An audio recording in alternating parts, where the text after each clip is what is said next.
Right, my camera's just gone off again, so I've taken the battery out again, blew it in the chamber where the battery goes, and let the battery cool down as well for a couple of seconds. So I'm hoping that keep doing this, I'll get the full life out of the batteries. But that's it really. I've done the STAINFORTH waterfall and the cat rig now, and I've got them both on video, so that because the batteries allowed us to continue recording. Right, I've got to bend down now, step across these because they're really slippy and mossy. So the last thing I want to be doing is falling over and bashing my head off a rock, especially when there's nobody here. But it's never, you never go too long without somebody coming down, like, because it's a very popular waterfall to come and visit.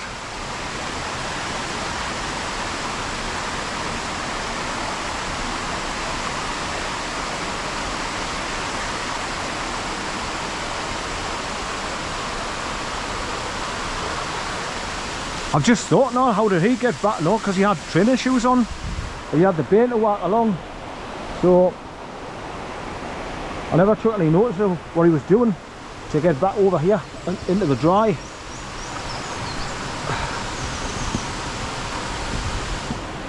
But I hear all kinds of different kinds of birds tweeting away in the cavern there.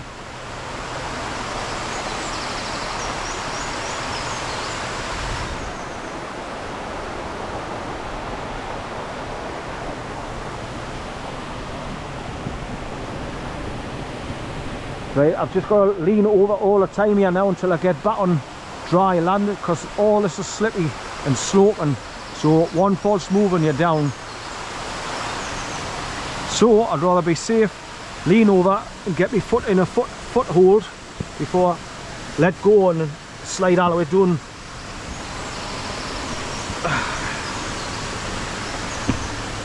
Right.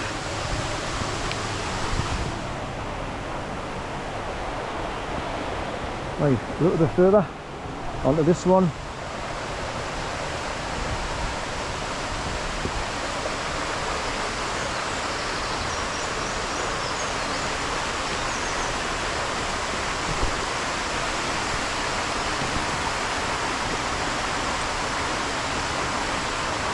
Right, nearly back to safety. I've just got to get that slippy bit where I climbed over where she was sitting down. It's, you can see it's dead slippy, it's all wet and it's all beveled, so you kind of, it's not easy to put your foot down on something like a iron.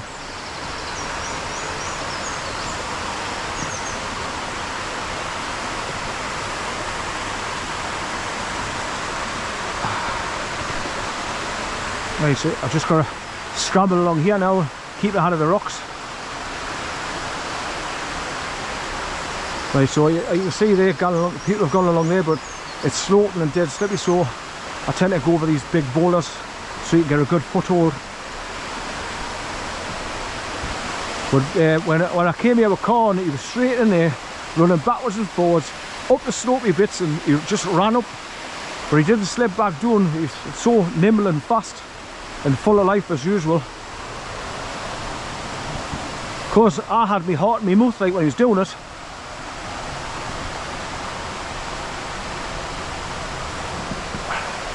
As usual, but that was me dog.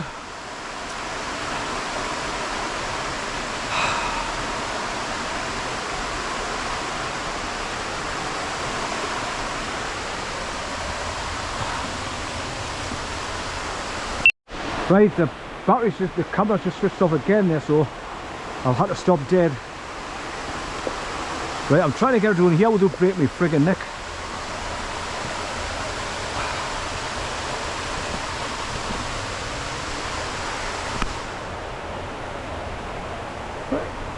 Right, get it, drag me foot away, away!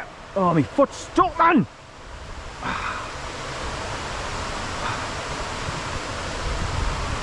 Oh man, it's pulling me friggin' boot off.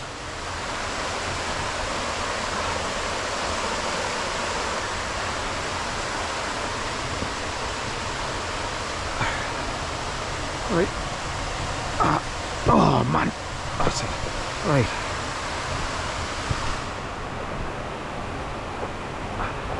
My butt's... Oh man! I hate being disabled, I really do. Huh? Oh, it's... Oh.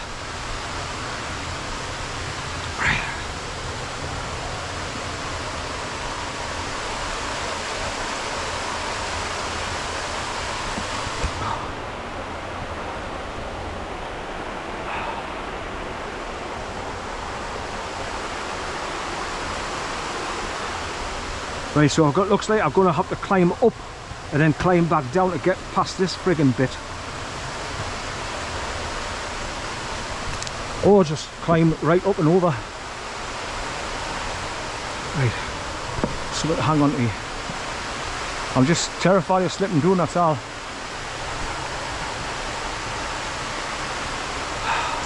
Because all the rocks on a slope, as you can see.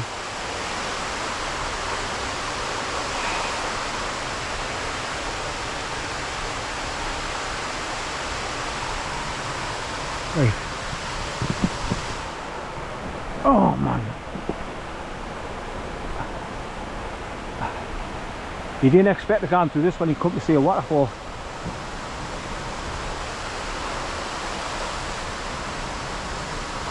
See, I've climbed that high now though, and I've got this big sloping rock behind us now. And oh, how am I gonna drop me leg down there, man?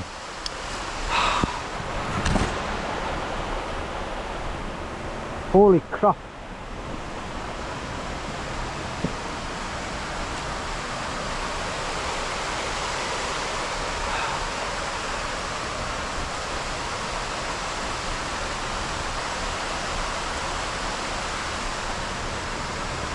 I'm gonna end up doing the splits here and rip my trousers probably.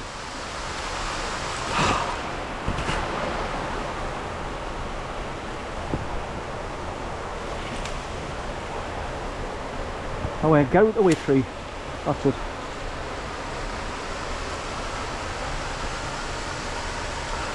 Yeah. Me toe cap. Away, man! Me toe caps. Get!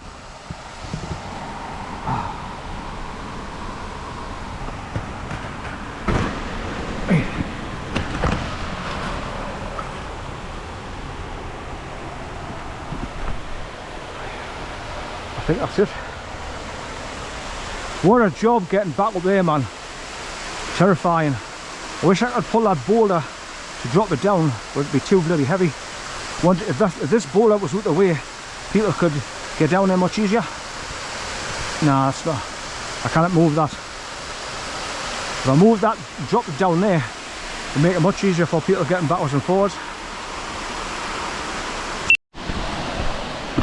I'm getting pissed off now, like, because all I'm doing is fucking stopping every 2 minutes because my camera keeps turning off.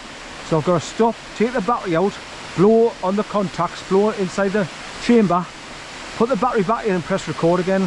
So that's all I'm doing, so it gets you really pissed off. And I shouldn't have to because it's only recording in 1080p. So, and the trap door's off the side, so the heat shouldn't build up that much.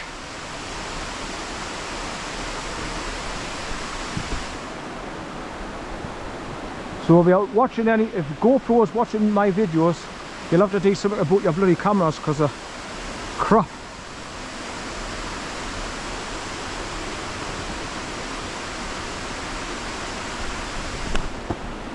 Right. I've got to get back around this tree now.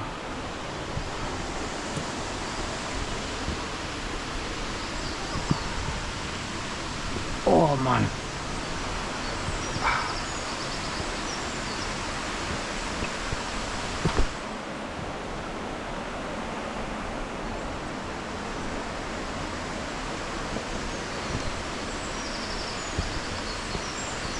Just keep behind this tree branch to help us get along the stairs.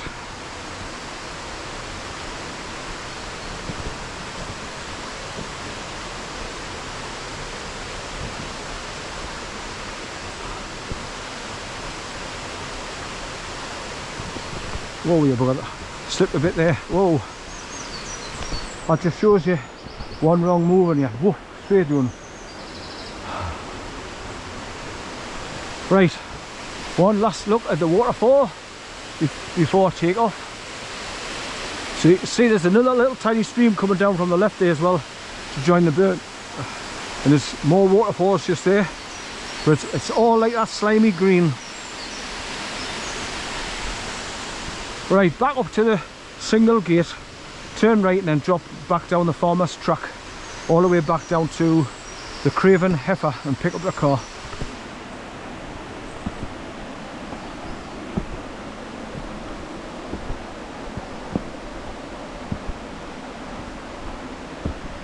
Whoa, yeah, bugger.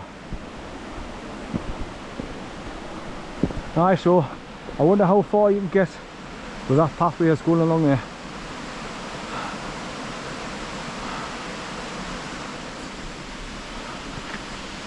But I'm not willing to try and just go so far and come to a dead end or something. You've got to come all the way back.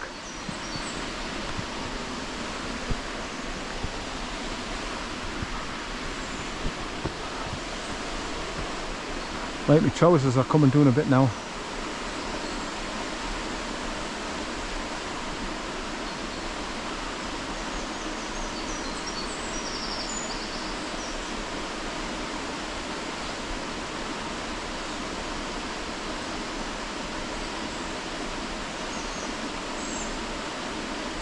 Sure, that's a nut hatch on that tree. It's making its way up.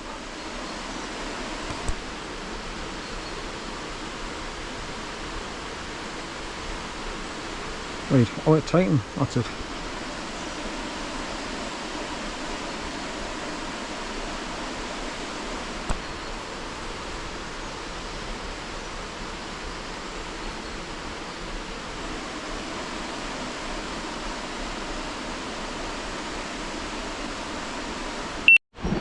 Right, once again pissed off because I've just getting past this fallen tree and my battery went off again, so I've just sat against this new fallen tree before you get the stairs and take my battery out, blow inside of it again, blow the battery, put it back in and start recording again, and this is just going on and on and on and on, and it's really testing me patience.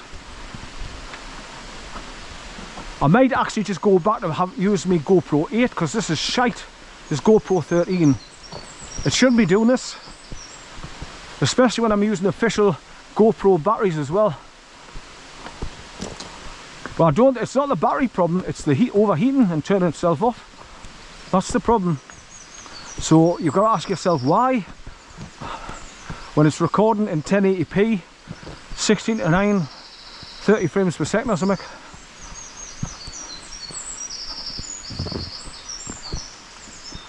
Right, so I've got to go back up the Z path, then go up to the gate and turn right and start dropping back down to the Craven Heifer pub to pick up the car. So my time-lapse camera's been recording ever since I left the car to go to STAINFORTH waterfall first, then here. So now when I came here I thought to myself, why is everybody leaving the gate open? Because there's no post. It's just that's why. There's nothing to shut it onto. Right. So once again, that's a nice picnic area there above the waterfall, where you can look down and see where it's first coming, dropping down into the cavern where I've just been.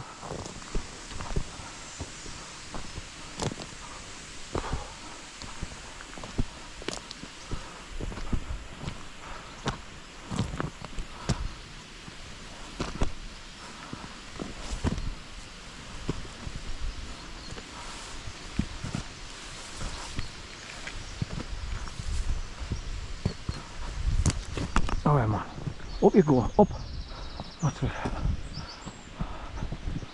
Right, zigzag to make it easier instead of going up there.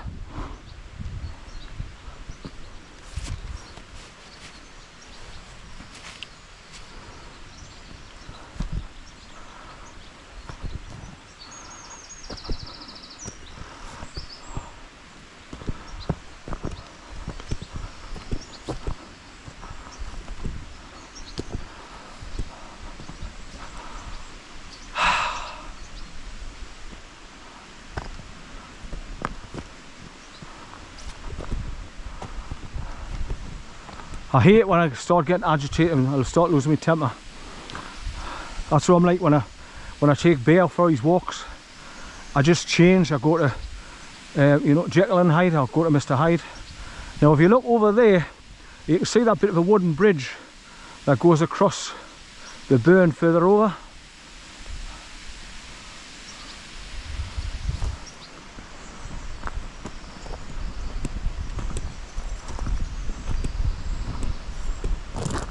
But that's the two waterfalls visited and recorded.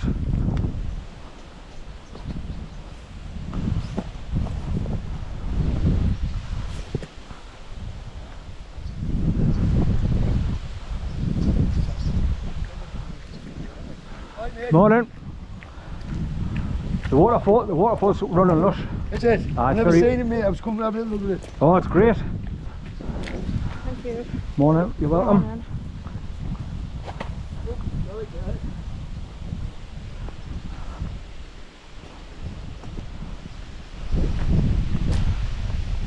Have you been to Stainforth waterfall as well? Which one? Stainforth. Nah, good. Have you not been to that one? Nah. Where you come up from the Craven Heifer in the village there, Stainforth. Aye, come there. Go back down the village, Aye. go round the right over the bridge, Aye, I know what you mean now. go up the main road, cross over, go up the bank about 1,000 yards, then there's a little lane goes off to the left, Dog Brow Hill. Drop down there over the bridge and it's on your left. Fantastic waterfalls. Is this what you call it? Stainforth, Stainforth. Stainforth. Stainforth.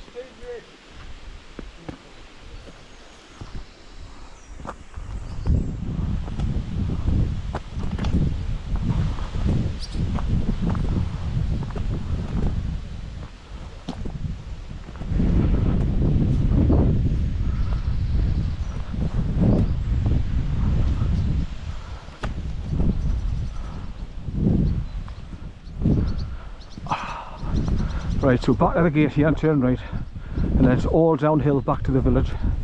Thank God for that.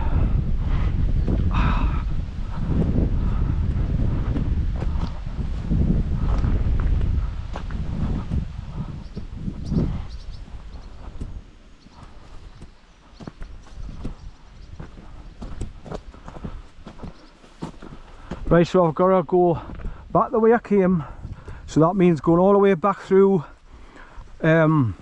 Horton and Ribblesdale, back through Southside, back to the Ribblehead Viaduct, onto the 6255, turn right, then go all the way back up to the top, heading towards Hawes. Then I'll get to that little shortcut, Lannecker Lane. I'll turn left and go along Lannecker Lane past the bed and breakfast, then up and over the opposite bridges, concrete bridges, and then onto the A684 to the Moorcock Inn, turn right. Right, Morning.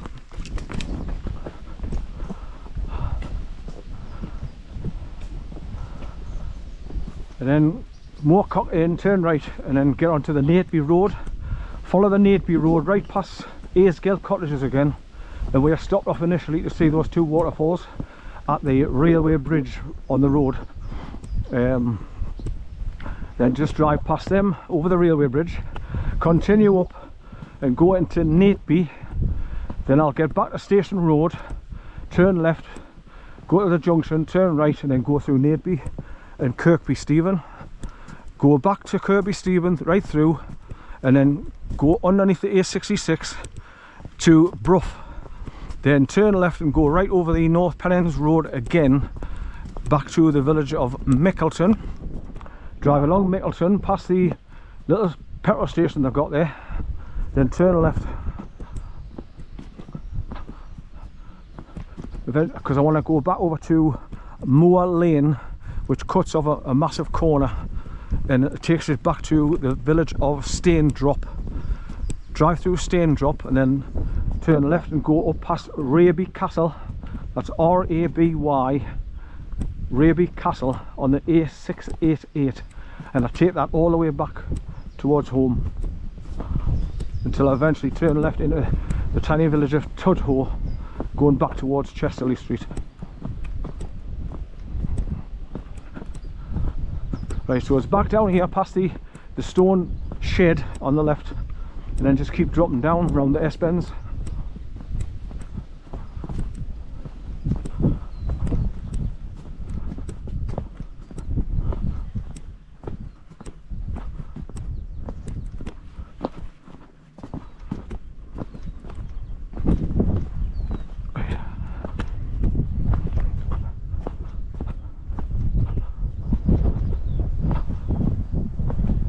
Now I hope this footage turns out and it's not too bad because of the amount of drizzle I was getting earlier on.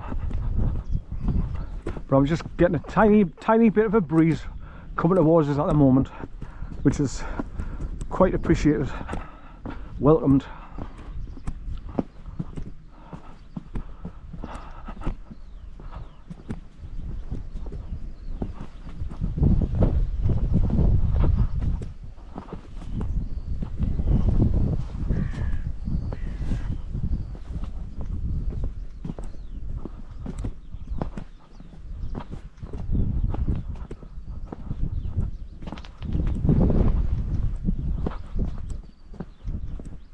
Right, so I'll just be doing exactly the same way, going back the way I came up here, drop down the bottom, start going down through the houses, turn right through the square, get onto that tiny little skinny sheep's trail type pathway along the edge of the burn, get through the gap in the wall onto the bridge, and then go to the car on the left, and then start driving back out of here.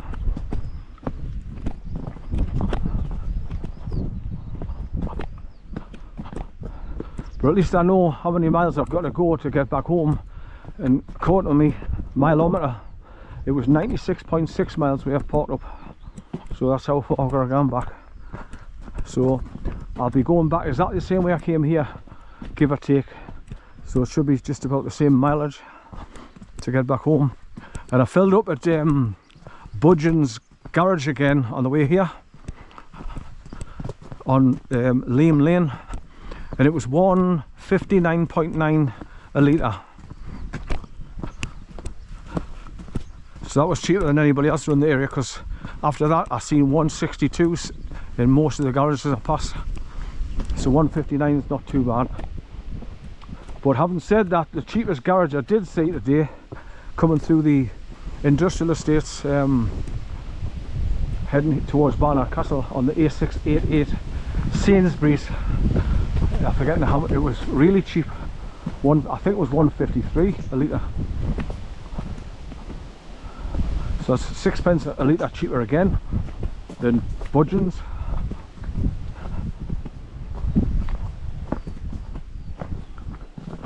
I mean, it should have dropped back down to where it was before all this bullshit going on about the home was straight and all that clothes and doing the fabricated bloody shortage.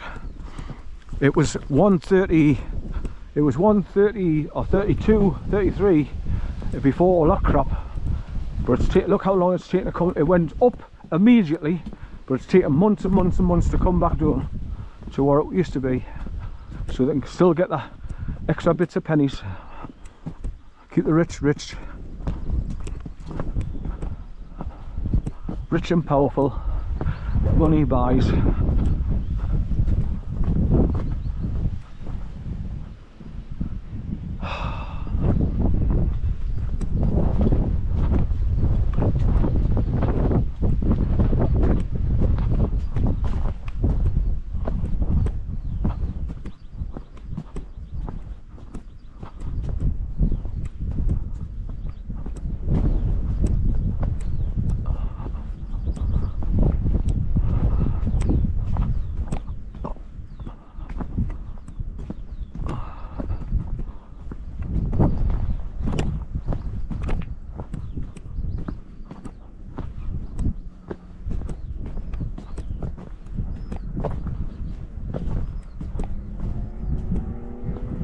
Yeah, the motorbikes on the main road straight ahead. The main road going down towards Settle.